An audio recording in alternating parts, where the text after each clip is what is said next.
Salam anak-anakku yang terkasih dalam Tuhan kita Yesus Kristus. Selamat berjumpa dalam pertemuan kita pada hari ini. Baik, hari ini sebelum kita memulai pembelajaran, mari kita menghadap Tuhan di dalam doa. Kita berdoa. Bapa Surgawi, kami boleh mengucap syukur dan berterima kasih padamu ya Allah, pemelihara kehidupan ini. Pada saat ini kami akan memulai proses pembelajaran kami. Sebelumnya kami mohon Allah Tritunggal mau menguasai ruangan ini, terlebih khusus pikiran kami, hati kami ya Tuhan. Sehingga proses pembelajaran kami boleh berjalan dengan baik. Ini doa dan harapan kami, di dalam nama Tuhan kami Yesus Kristus kami berdoa. Amin. Baik anak-anakku, Ibu akan mengecek kehadiran. Oke, bagus. Semuanya hadir ya. Dipertahankan ya keadaan seperti ini supaya semuanya naik kelas. Nah, anak-anakku, silakan kumpulkan PR mingguannya. PR mingguan, tugas setiap minggu itu dikumpulkan.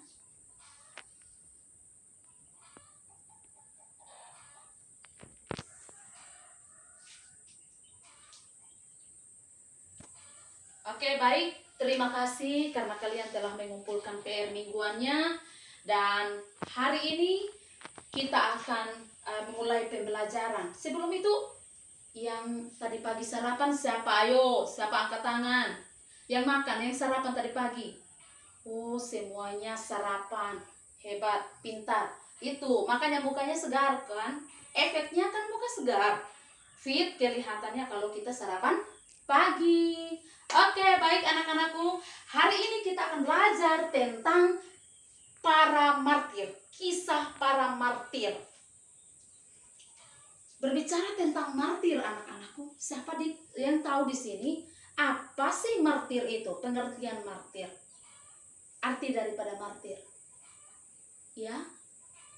Mati untuk Kristus. Boleh. Apalagi kehidupannya diserahkan seutuhnya untuk Kristus. Iya, boleh. Mati karena memperjuangkan imannya kepada Kristus. Boleh. Nah, anak-anakku, dari apa yang kalian sampaikan itu sudah benar. Kemudian, silahkan kalian perhatikan di sini ada gambar para martir. Ada yang namanya Polikarpus. Ini kisah dalam sejarah gereja ya. Ada kisah Polikarpus, John Wycliffe, William Tyndale, dan yang terakhir John Bunyan. Ada lagi di dalam Alkitab. Perjanjian Lama itu ada kisah Habel. Dalam Perjanjian Baru ada kisah Stefanus dan Simon Petrus. Nah, anak-anakku, dari pembelajaran tentang kisah para martir ini, ada pun tujuan pembelajaran yang akan kita capai pada hari ini. Yang pertama, peserta didik dapat menjelaskan pengertian martir. Tujuan pembelajaran yang kedua ialah peserta didik menjelaskan alasan mengapa pengikut Yesus Kristus memilih menjadi martir. Yang ketiga, peserta didik menyebutkan tokoh-tokoh gereja yang menjadi martir. Yang keempat, menyebutkan tokoh-tokoh dalam Perjanjian Lama dan Baru yang dapat meneladani karena kesetiaannya pada Tuhan saat itu, pada zaman itu. Yang kelima, mengakui betapa pentingnya Yesus di dalam kehidupannya. Baik anak-anakku yang saya kasihi dalam Tuhan kita Yesus Kristus, Ibu akan menjelaskan kisah tentang para martir. Dan bahan Alkitabnya bisa juga dibacakan dari dalam Matius pasal 28 sampai kisah Matius pasal 28 ayat 24 sampai 13. Nah, kita belajar dulu sejarah tokoh-tokoh gereja yang ada di dalam buku siswa yang di tangan kalian itu. Silakan buka buku halaman 107. Buku halaman 107 sambil kalian melihat kisah-kisah daripada para martir di situ. Telinganya tolong pasang ke ibu ya. Sambil lihat sejenak di situ bisa mendengarkan penjelasan ibu. Nah, berbicara yang pertama tokoh Polikarpus, ya, Bapak Polikarpus ini. Polikarpus adalah murid Yesus, murid daripada Yohanes yang melayani di kota Smyrna sebagai seorang uskup. Dia itu seorang uskup. Nah, dia hidup di zaman Kaisar Romawi yang bernama Marcus Aurelius Antonius pada tahun 162 sampai 180 Masehi. Walaupun Kaisar Markus ini dikenal sebagai kaisar yang baik, tetapi sejarah mencatat bahwa di masa pemerintahannya terjadi penganiayaan terhadap orang-orang Kristen. Salah satunya ialah Bapak Polikarpus. Anak-anakku, Polikarpus adalah uskup yang disegani dan dihormati pada saat itu. Ketika uskup Polikarpus ini mengajarkan doktrin-doktrin tentang Kristus, banyak orang yang percaya, banyak orang yang menyerahkan dirinya untuk hidup bersama-sama dengan Kristus. Nah, pada saat itu berita tentang ini tersebar dan sampai ke telinga Kaisar atau Gubernur Markus ini. Maka disuruhlah prajurit untuk pergi menangkap Polikarpus di kediamannya. Apa yang terjadi? Ada suatu hal yang menarik di sini. Diceritakan bahwa ketika prajurit datang, prajurit-prajurit daripada kaisar ini datang menjemputnya untuk pergi menghadap kaisar atau gubernur saat itu. Dia menjamu mereka dengan makanan yang enak, seperti tamu, ya, tamu yang sangat luar biasa. Dia tidak marah, dia tidak lari, dia tidak buat macam-macam. Polikarpus ini, dia menjamu orang yang datang untuk tangkap dia ini dengan hati yang tulus, dengan hati yang ikhlas, memberi makan. Sesudah itu mereka membawanya ke hadapan gubernur saat itu. Sampai di sana, apa yang terjadi? Polikarpus disuruh oleh gubernur untuk berkata supaya dia menyangkali imannya dengan mengatakan, terkutuklah Kristus, celakalah Kristus. Disuruh untuk bersumpah seperti itu supaya dapat Polikarpus ini mendapat berkat dari tangan kaisar. Enyalah orang-orang kafir. Coba kau berseru supaya orang banyak yang kau pengikut-pengikut itu mereka dengar dan mereka stop sudah. Jangan ada lagi orang Kristen yang bertambah-tambah di sini. Polikarpus bilang apa? Selama saya punya hidup ini sudah 86 tahun saya tidak pernah disakiti. Ya, di situ dikatakan saya tidak pernah Sang Kristus ini dia tidak pernah menyakiti saya. Dia tidak pernah membuat saya kecewa. Bagaimana saya harus mengecewakan dia? Saya harus murtad. Ya, bahasa tren sekarang kan murtad seperti itu. Akhirnya apa yang terjadi? Polikarpus pun dibakar hidup-hidup di tengah pasar. Dia tewas sebagai seorang martir bagi Kristus pada usia 87 tahun. Baginya lebih baik mati karena Kristus daripada mati dengan menyangkal Kristus. Ada lagi tokoh yang kedua yaitu John Wycliffe. Ya, John Wycliffe. Di mana dia lahir di sebuah kota kecil di Inggris tahun 1325 dan menempuh studi teologinya di Universitas Oxford. Dia melayani dan berjuang demi Kristus. John Wycliffe ini berjuang melawan pengajaran-pengajaran yang salah di dalam gereja. Dia melihat begitu banyak orang yang sedang mengalami kebutaan rohani. Mereka melakukan berbagai upacara keagamaan tetapi tidak memiliki hubungan dengan Kristus. Akhirnya bagi Wycliffe katanya, hal ini disebabkan karena banyak orang Kristen yang tidak dapat memahami Alkitab. Perjuangan Wycliffe dilakukan dengan cara menerjemahkan Alkitab ini ke dalam bahasa Inggris. Karena Alkitab saat itu ditulis dalam bahasa Latin. Latin, dan hanya orang-orang tertentu saja, imam-imam saja yang paham, tahu firman itu. Mereka bisa saja ajarkan sesuai dengan mereka punya mau, bukan sesuai dengan apa yang tertera di dalam Alkitab itu. Mengambil keuntungan. Nah, ini Wycliffe tidak suka yang seperti itu. Akhirnya apa? Kedudukannya sebagai pengajar dicopot Wycliffe ini, karena mereka jengkel. Mereka benci pada Wycliffe. Dan kemudian Wycliffe ini diasingkan oleh gereja. Kendati dia diasingkan, dia tetap teguh untuk menyatakan kebenaran firman Tuhan sampai pada akhir hidupnya pada tanggal 31 Desember 1384 pada usia 56 tahun. Ada lagi tokoh yang ketiga, yaitu William Tyndale.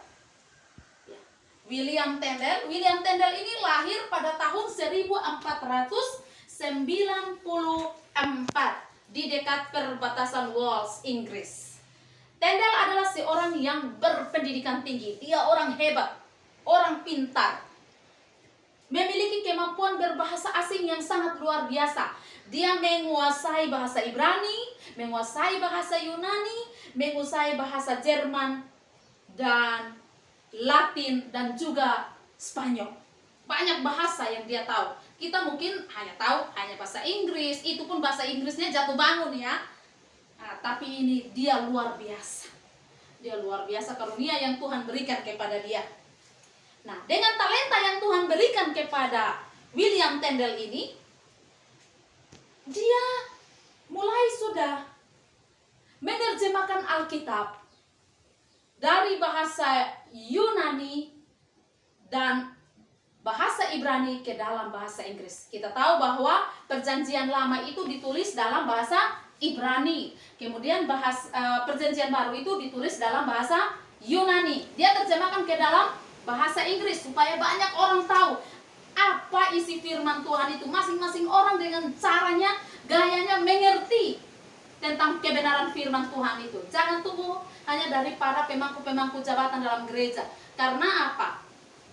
Terkadang mereka hanya mengajarkan sesuka hati mereka, ikut mau mereka saja, bukan apa yang Tuhan mau dari kebenaran firman Tuhan itu. Akhirnya apa, anak-anakku?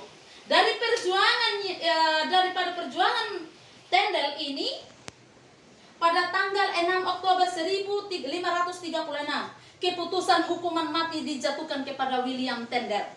Mereka marah, mereka jengkel. Dia dihukum gantung dan dibakar di kota Vilvoorde. Ya, Vilvoorde. Jadi sudah dibakar, digantung lagi. Bayangkan anak-anakku. Kalau kita saja, ya antara dua ya.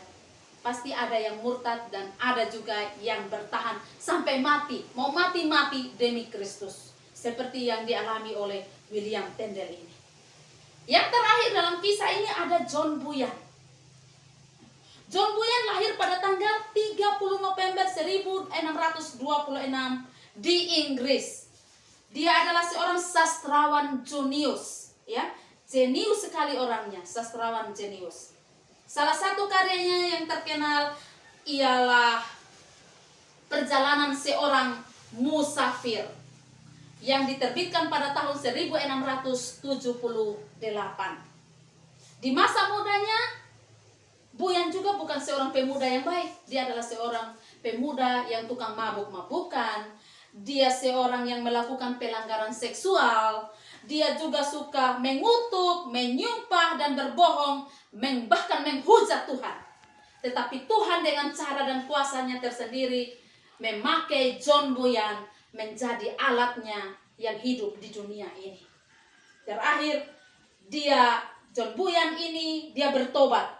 Dan dia melayani, ya, kendati dia dipenjarakan selama 12 tahun karena menjadi pengikut Kristus, dia tidak gentar, dia tidak takut. Kondisi penjara yang buruk tidak membuat semangat dan iman John Bunyan itu runtuh. Dia tetap berkarya lewat tulisan-tulisannya sampai pada tahun 1672. Dan dia meninggal dunia pada tanggal 31 Oktober 1688 di London. Nah, baik anak-anakku, itu kisah dari tokoh-tokoh gereja.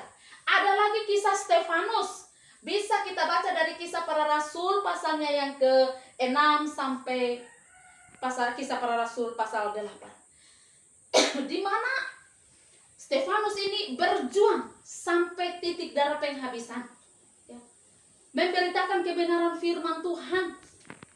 Bahkan sementara dia beritakan, dia dihukum mati. Dia dirajam, ambil batu. Orang-orang yang selama ikut sama-sama dan dia hanya bisa menonton dia dari jauh. Tidak ada pembelaan untuk si Stefanus ini. Dia dirajam dengan batu. Dia mati. Sebelum dia mati pun luar biasa dia masih berdoa. Ya Bapa, ampunilah mereka sebab mereka tidak tahu apa yang mereka perbuat. Masih bisa berdoa. Kita kalau diancam, dirajam dengan batu seperti itu, mungkin kita ada yang maki, ada yang hanya berserah diri. Tuhan, Engkau di mana? Saya sudah memberitakan kebenaran firman-Mu, tapi Engkau di mana? Tunjukkan kuasa-Mu dengan cara kita masing-masing. Manusia di dunia. Stefanus tidak. Kemudian Simon Petrus yang dulunya seorang murid Yesus. Dia pernah menyangkal Tuhan Yesus, ya. Ketika Tuhan Yesus disalibkan. Sesudah itu dia tanggalkan itu semua dan dia menyerahkan diri seutuhnya, bukan setengah-setengah lagi, dan tidak ada penyangkalan lagi dalam hidupnya. Akhirnya dia dihukum gantung. Tuhan Yesus digantung dengan tersalib dengan posisi kepala ke atas, namun Simon Petrus dengan kepala ke bawah. Luar biasa sampai akhir hidupnya. Ada lagi kisah Habel dalam Perjanjian Lama. Bisa dibaca, ya. Itu tokoh-tokoh para martir di dalam Alkitab. Anak-anakku, bagi para martir itu Kristus adalah teladan pengajarannya. Adalah pengalaman paling berharga di dalam hidup ini. Oleh karenanya bagi para martir yang berjuang demi imannya dan kebenaran firman Tuhan, dan mereka rela berkorban untuk Kristus. Ada banyak hal yang berharga, ya, yang bagi mereka, bagi kita, seperti uang dan teman. Dan kita berusaha keras dan rela berkorban untuk mengejar semua itu. Dan karena itu kita menganggap sebagai sesuatu yang sangat berharga. Sebagai orang Kristen seharusnya Kristus menjadi pribadi yang sangat berharga di dalam hidup kita. Kita bisa saja menghadapi tantangan yang berat dan keselamatan di dunia ini bisa terancam. Tetapi Tuhan Yesus menginginkan kita untuk tetap bertahan sampai pada akhir hidup kita. Kita jangan lari dari kenyataan hidup ini. Mari kita belajar daripada kehidupan para martir yang sudah saya sampaikan ini, yang ada tercatat di dalam tokoh-tokoh gereja, tercatat di dalam Alkitab ini. Karena apa yang kita buat selama kita hidup ini tak sebanding dengan apa yang Tuhan Yesus buat bagi kita. Dia rela mati. Sang martir pertama itu ialah Tuhan Yesus, Yesus Kristus. Dia mati tersalib, namun dia bangkit pada hari yang ketiga hanya untuk menyelamatkan dosa-dosa kita umat manusia. Oleh karena itu anak-anakku, jadilah pejuang Kristus yang sejati, bukan yang lari dari kenyataan, bukan menjadi pejuang yang murtad dan lain-lain sebagainya. Oke anak-anakku, sampai di sini ada yang mau bertanya? Mungkin ada yang mau bertanya, ibu mungkin terlalu cepat atau penjelasan ibu agak sedikit bagaimana, atau silakan. Ada mungkin punya pengalaman yang kamu baca di dalam Alkitab, dari internet dan lain sebagainya, silakan disampaikan, boleh. Oke, baik anak-anakku. Kalau tidak ada lagi,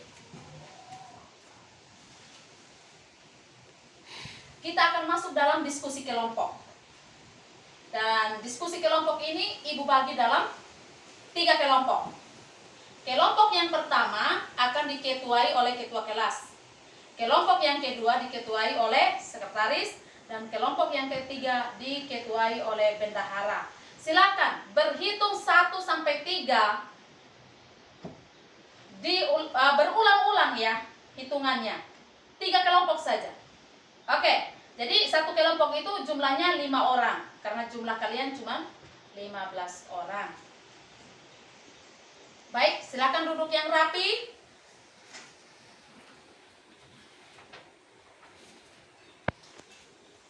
Silakan kalian terima LKPD ini.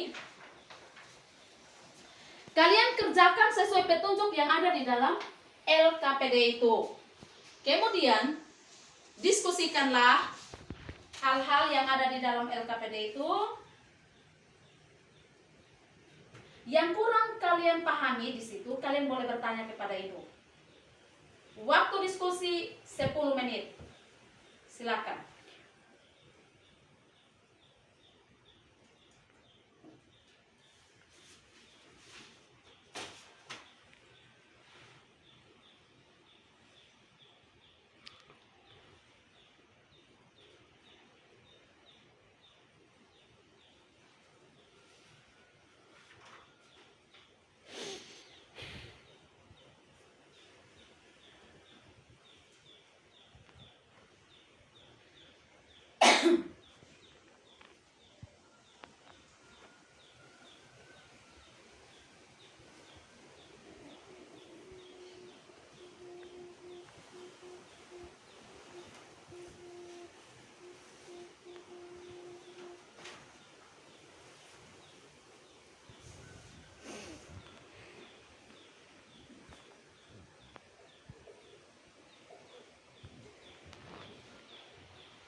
Oke, waktunya telah selesai anakku untuk kalian berdiskusi. Silakan ketua kelompoknya dari kelompok 1 maju menyampaikan hasil diskusi kalian.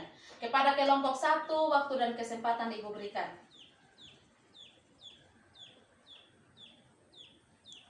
Semua dengarkan ya supaya bisa menanggapinya atau mau memberikan masukan, silakan daripada kalian terserah.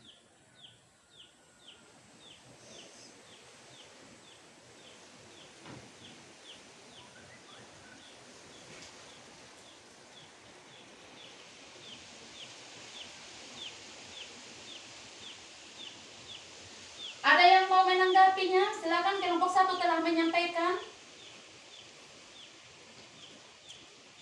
Oke, kalau tidak ada berikan aplaus untuk kelompok 1. Ketua kelompok silakan kembali ke tempat duduk. Kelompok 2 silakan maju ke depan ketua kelompoknya dan mempresentasikan hasil diskusi.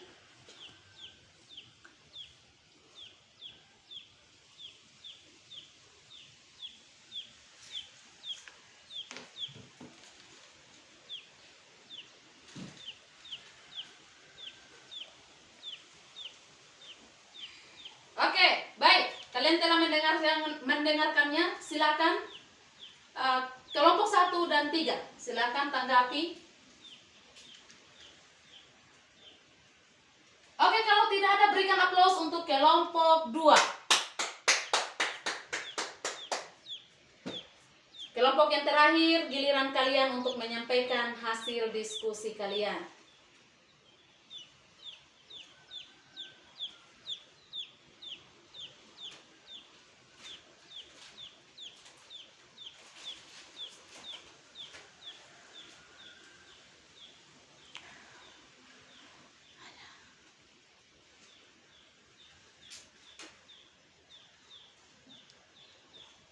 Oke, baik. Berikan aplaus untuk kelompok 3 yang telah menyampaikan hasil diskusinya. Baik, anak-anakku, setelah kalian mempresentasikan hasil diskusi ini, mari kita menyimpulkan bahwa kehidupan menjadi seorang para martir itu tidaklah gampang. Menjadi pengikut Kristus tidaklah gampang.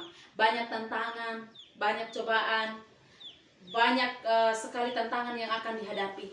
Tetapi mari kita membangun komitmen bahwa tidak ada yang lebih berharga di dunia ini selain Kristus penyelamat hidup kita itu yang perlu kita pertahankan. Harta, uang, dan lain sebagainya bisa kita cari dengan cara kita. Tetapi Sang Juru Selamat itu dengan cara kita menyerahkan diri, perlu kita mempertahankan dia di dalam hidup ini. Karena dia telah mati untuk kita, rela korbankan nyawanya hanya untuk menebus dosa-dosa kita. Kita belajar dari kehidupan para martir ini. Dan Kristus Yesus adalah sang martir yang pertama yang hadir di dunia ini. Anak-anakku, kita akan masuk di dalam evaluasi. Silakan tutup buku yang ada di meja kalian masing-masing. Kita akan evaluasi seperti biasanya. Silakan, ini lembaran evaluasinya.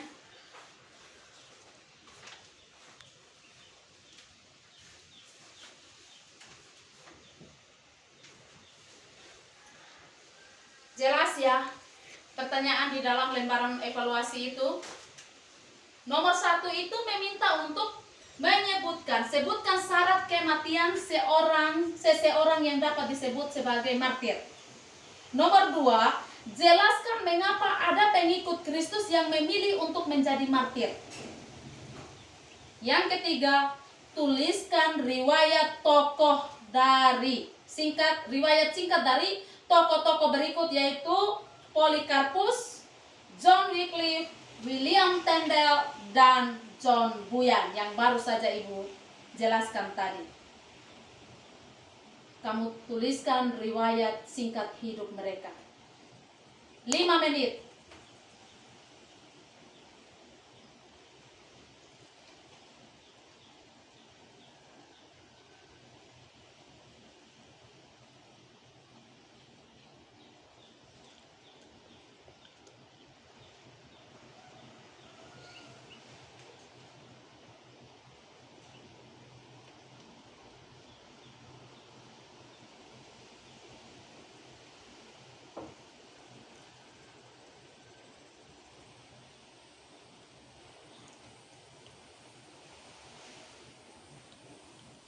Oke, anak-anakku, kalau sudah selesai silakan kumpulkan lembar jawabannya. Jangan lupa tulis nama ya. Jangan lupa tulis nama di lembaran jawabannya.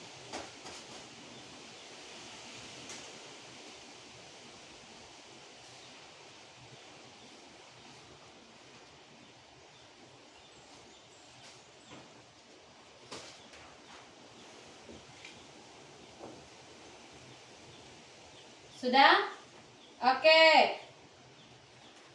Sebelum kita menutup pembelajaran kita pada pagi hari ini, mari kita menyanyi dulu sebuah lagu, Saya Mau Ikut Yesus. Kita menyanyi ya, sama-sama. 1, 2, 3. Saya mau ikut Yesus, saya mau ikut Yesus, sampai selama-lamanya.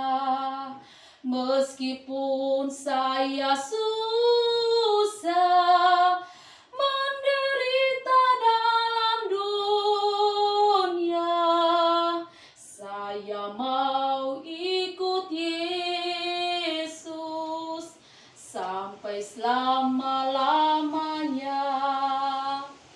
Sebelum kita menutup pembelajaran kita pada saat ini, mari kita menghadap Tuhan di dalam doa. Kita berdoa. Bapa yang baik, terima kasih ya Tuhan buat pembelajaran yang begitu indah saat ini ya Tuhan. Ajari kami untuk menjadi saksi-Mu yang hidup di dunia ini, menjadi saksi yang setia ya Tuhan. Belajar dari kisah-kisah para tokoh gereja dan juga kisah tokoh-tokoh yang ada di dalam Alkitab. Berikan kepada kami keteguhan iman ya Tuhan, agar kami tetap menjadi saksi-Mu yang hidup di dunia ini. Ini harapan kami, ini doa kami. Di dalam nama Tuhan kami Yesus Kristus kami berdoa. Amin. Oke, sampai di sini anak-anakku pembelajaran kita. Sampai jumpa pada pertemuan berikutnya dengan topik yang berbeda lagi, yaitu tentang berdoa, membaca, beribadah dari topik materi yang terakhir. Sampai jumpa pada pertemuan berikutnya. Salam untuk semua orang tua kalian. Salam sehat. Tuhan Yesus memberkati kita semua. Salam dan selamat siang.